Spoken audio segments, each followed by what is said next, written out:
You know, the issue with snakes in Cottonwood Heights got a lot of attention.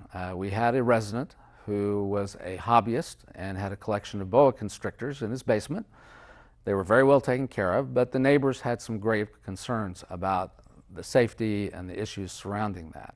This is kind of a very good example of how a city has to deal with sometimes a very unique situation.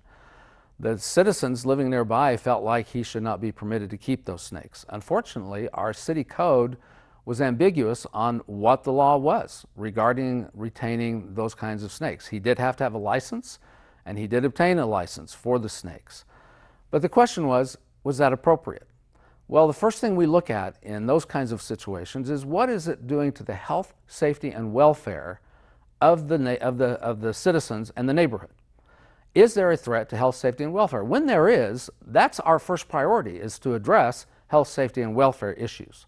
So we talked to experts in this particular case and found that there was no specific threat to public health, safety, and welfare. These boa constrictors, especially being kept the way they were, even if they escaped, pose no threat to the neighborhood.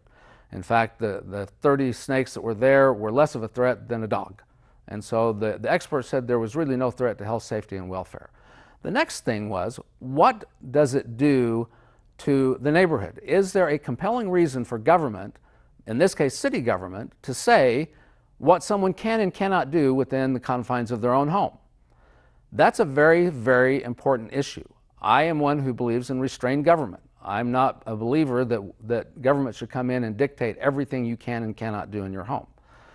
But by the same token, there is precedent set for how you go about imposing reasonable restrictions. For instance, zoning laws are a common reasonable restriction to create a way of having an expectation for a particular neighborhood. If someone moves in, they know certain things are going to be common. Well, in this case, we looked at it and said, this is kind of like a business. We do allow home businesses in a neighborhood, but only to a certain extent. After it gets past a certain intensity, it's no longer consistent with the residential neighborhood and should be done in a commercial zone.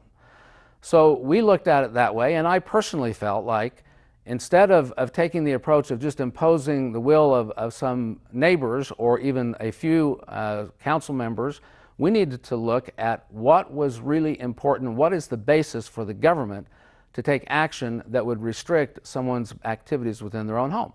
And in this case, we felt like there was an analogy with the business restrictions, saying if we don't allow a certain intensity of business operations within a residential zone, an intense hobby like this should probably fall under the same guidance.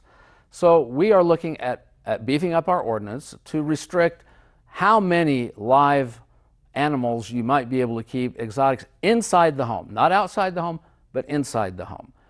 Because there should be an expectation when you're in a residential neighborhood that certain conditions exist.